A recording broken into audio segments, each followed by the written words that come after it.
Kaninang alas 3 ng umaga, huling namataan itong si Severe Tropical Storm Tapa na dating si Bagyong Lani sa layong 910 kilometers kanluran ng extreme northern Luzon.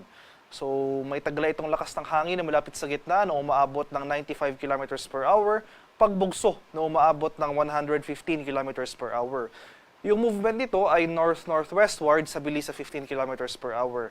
Yung bagyong ito ay malayo na sa ating kalupaan at wala ng direktang epekto sa panahon sa ating bansa. Ano naman sa magiging lagay ng ating panahon ngayong araw dito sa Luzon? So for Metro Manila and the rest of Luzon, asahan natin itong generally fair weather ngayong araw, bahagyang maulap hanggang sa maulap na papawirin.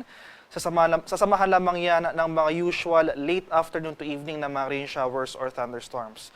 Sa areas naman ng Palawan, Visayas at sa Mindanao, ito ang silangang bahagi ng Visayas-Mindanao area.